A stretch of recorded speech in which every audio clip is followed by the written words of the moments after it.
Praise the lord. మీ అందరికీ దేవుని పేరిట శుభములు కలుగునుగాక. ఈరోజు మనం లేవియాకాండం 8 నుండి 10 అధ్యాయాలను ధ్యానం చేసుకుందాం. ధ్యానం చేసుకునే ముందు చిన్న ప్రార్థన. ప్రియమైన పరలోకపు తండ్రి, ఈరోజు నీ వాక్యాన్ని చదువుతున్నప్పుడు మా హృదయాలను తెరువుము. లేవియాకాండం 8 నుండి 10 అధ్యాయాల ద్వారా నువ్వు చెప్పదలిచిన ఆత్మీయ సత్యాలను మాకు అర్థమయ్యేలా చేయము. నీ సేవలో పవిత్రత ఎంత ముఖ్యమో మా జీవితాల్లో గ్రహించే జ్ఞానాన్ని మాకు దయచేయము. యేసుక్రీస్తు నామంలో ప్రార్థించున్నాము తండ్రి, ఆమేన్. ఇక టాపిక్లోకి వెళ్దాం. ఇశ్రాయేలీయులు ఐగుప్తు బానిసత్వం నుండి విడుదలై అరణ్యంలో దేవుని మార్గదర్శకత్వంలో ప్రయాణం చేస్తున్నారు. దేవుడు తన ప్రజల మధ్య నివసించడానికి పరిశుద్ధ స్థలమైన మందిరాన్ని నిర్మించమని ఆజ్ఞ ఇచ్చాడు. ఇప్పుడు ఆ మందిరంలో సేవ చేయడానికి యాజకులను ప్రత్యేకంగా నియమించాల్సిన సమయం వచ్చింది. దేవుడు మోషేకు చెప్పాడు, అహరోను మరియు అతని కుమారులను ప్రజల ముందు తీసుకొని వచ్చి యాజకులుగా ప్రతిష్ఠించు. మోషే దేవుని ఆజ్ఞ ప్రకారం అహరోనును మరియు అతని కుమారులను సమాజం ముందు నిలబెట్టాడు. ముందుగా వారిని నీటితో కడిగాడు. ఇది పవిత్రతకు సూచకం. తర్వాత అహరోనుకు ప్రత్యేకమైన యాజక వస్త్రాలను వేశాడు. అంగీ, ఎఫోదు, ఛాతిపట్టి, తలపాగా ఇవన్నీ దేవుని సేవకు ప్రత్యేకంగా నియమించబడ్డారని చూపించేవి. తర్వాత మోషే పరిశుద్ధ నూనెతో మందిరాన్ని, బలిపీఠాన్ని మరియు అహరోనును అభిషేకించాడు. ఈ అభిషేకం ద్వారా దేవుని సేవకు వారిని విడదీసి పెట్టాడు. ఆ తర్వాత పాప పరిహార బలి మరియు దహన బలి అర్పించారు. ఆ బలుల రక్తాన్ని అహరోను మరియు అతని కుమారుల చెవులకు, చేతులకు, కాళ్లకు మోషే రాశాడు. దీని అర్థం వారు వినేది దేవుని మాట అయి ఉండాలి, చేసేది దేవుని పని అయి ఉండాలి, నడిచేది దేవుని మార్గంలో ఉండాలి. ఈ ప్రతిష్టార్పణ కార్యక్రమం 7 రోజుల పాటు కొనసాగింది.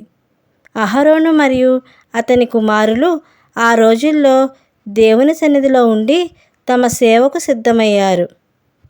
8వ రోజు వచ్చినప్పుడు అహరోను మొదటిసారి ప్రజల కోసం బలులను అర్పించాడు. పాప పరిహార బలి, దహన బలి, సమాధాన బలి అన్నీ దేవునికి అర్పించాడు. అహరోను తన చేతులను ప్రజలపై ఎత్తి వారిని ఆశీర్వదించాడు. అప్పుడు ఒక అద్భుతం జరిగింది. దేవుడు పంపిన మొదటి అగ్ని ఆశీర్వాదం. యెహోవా మహిమ ప్రజలందరికీ ప్రత్యక్షమైంది. ఆకాశం నుండి అగ్ని వచ్చి బలిపీఠంపై ఉన్న బలిని దహించింది. ప్రజలు అది చూసి ఆశ్చర్యపోయి దేవుని మహిమకు నమస్కరించారు. ఇది వారి ఆరాధనను అంగీకరించిన సూచన. ఇది దేవుని అనుగ్రహ అగ్ని. అహరోను కుమారులు నాదాబు మరియు అబీహు తమ తమ ధూప పాత్రలు తీసుకొని వాటిలో అగ్ని పెట్టి ధూపం అర్పించారు. కానీ ఆ అగ్ని దేవుడు ఆజ్ఞ ఇచ్చిన అగ్ని కాదు. వేరే అగ్ని తీసుకొని ధూపాన్ని అర్పించారు. వారు దేవుని పవిత్రతను గౌరవించకుండా తమ విధంగా సేవ చేయడానికి ప్రయత్నించారు. అప్పుడు దేవుని సన్నిధి నుండి రెండవ అగ్ని బయలుదేరి ఈసారి బలిని కాదు, వారిని దహించింది.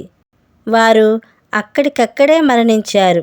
ఇది దేవుని తీర్పు అగ్ని. ఇందులో ఉన్న గొప్ప సత్యం, ఒకే దేవుడు, ఒకే అగ్ని, కానీ ఫలితం వేరు. విధేయత ఉంటే ఆశీర్వాదం, అవిధేయత ఉంటే తీర్పు. దేవుని దగ్గరకు రావడం ప్రమాదం కాదు, కానీ అవిధేయతతో రావడం ప్రమాదం. ఎందుకు అగ్ని వచ్చి వారిని దహించింది? దేవుడు ఒక గొప్ప సత్యాన్ని చూపించాడు. దేవుని దగ్గరకు వచ్చేవారు పవిత్రంగా ఉండాలి. మోషే అహరోనుతో ఇలా అన్నాడు, నాకు సమీపంగా వచ్చి వారిలో నేను పరిశుద్ధుడినై కనపడుదును. లేవియాకాండం 10:3. అందుకే దేవుని సన్నిధి నుండి అగ్ని వచ్చి వారిని దహించింది. కనుక మనకు నచ్చినట్టు కాదు, దేవుడు చెప్పిన విధంగా ఉండాలి. దేవుడు ప్రేమగలవాడు, కానీ ఆయన పవిత్రుడు. ఆయన సన్నిధిలో సేవ చేయడం అంటే గౌరవం, విధేయత ఉండాలి. దేవుడు ఆజ్ఞ ఇచ్చిన అగ్ని కాదు, వేరే అగ్ని తీసుకొని ధూపాన్ని అర్పించారు అనుకున్నాము కదా. అసలు వేరే అగ్ని అంటే ఆత్మీయ అర్థం ఏంటో తెలుసుకుందాం. 1. దేవుని చిత్తం కాకుండా మన చిత్తంలో సేవ చేయడం. దేవుడు ఎలా చేయమన్నాడో కాకుండా నాకు నచ్చినట్టు చేస్తాను అని సేవ చేయడం. ఉదాహరణకి దేవుని మహిమ కోసం కాకుండా మన పేరు కోసం సేవ చేయడం. 2. పవిత్రత లేకుండా దేవుని సన్నిధికి రావడం. బయట సేవ కనిపిస్తుంది, కానీ లోపల పాపం, గర్వం, ద్వేషం ఉంటే అది కూడా వేరే అగ్ని. దేవుడు హృదయాన్ని చూస్తాడు. 3. దేవుని మాటను పట్టించుకోకుండా దేవుడు మన సేవను మాత్రమే చూడడు, మన అభిప్రాయం ప్రకారం ఆరాధన చేయడం.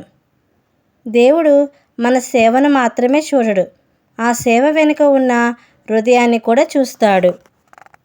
ఆ తర్వాత మోషే అహరోనుకి ఇలా చెప్పాడు, దేవుని దగ్గరకు వచ్చేవారు పవిత్రంగా ఉండాలి.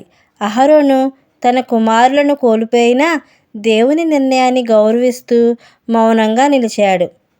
ఈ సంఘటన ద్వారా దేవుడు ఒక గొప్ప సత్యాన్ని ఇశ్రాయేలీయులకు నేర్పించాడు. దేవుని సేవ అనేది సరదా పని కాదు. దేవుని సన్నిధిలో ఉండేవారు పవిత్రతతో, విధేయతతో ఉండాలి. ఈ 8 నుండి 11 అధ్యాయాలు మనకు నేర్పుతున్న ఆత్మీయ పాఠమేంటో చూద్దాం. దేవుని దగ్గరకు రావడం అంటే ఆయనను గౌరవించడం. మన హృదయం పరిశుద్ధంగా ఉండాలి. మన సేవ దేవుడు చెప్పిన విధంగా ఉండాలి. దేవుడు ప్రేమ గలవాడు, కానీ ఆయన పవిత్రుడు. చివరిగా ప్రార్థన చేసుకుందాం. ప్రియమైన తండ్రి, లేవియాకాండం 8 నుండి 10 అధ్యాయాల ద్వారా నీ పవిత్రతను మాకు గుర్తు చేసినందుకు నీకు కృతజ్ఞతలు. నీ సన్నిధిలో జీవించేటప్పుడు గౌరవంతో, విధేయతతో ఉండే హృదయాన్ని మాకు ఇవ్వము.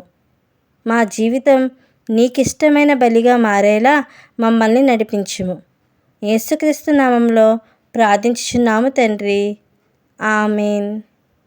సో ఇది ఫ్రెండ్స్, మీ కనుక ఆత్మీయంగా అనిపించినట్లయితే మీరు ఇచ్చే లైక్, కామెంట్, షేర్ ద్వారా నన్ను ఎంతో సపోర్ట్ చేసిన వారు అవుతారు.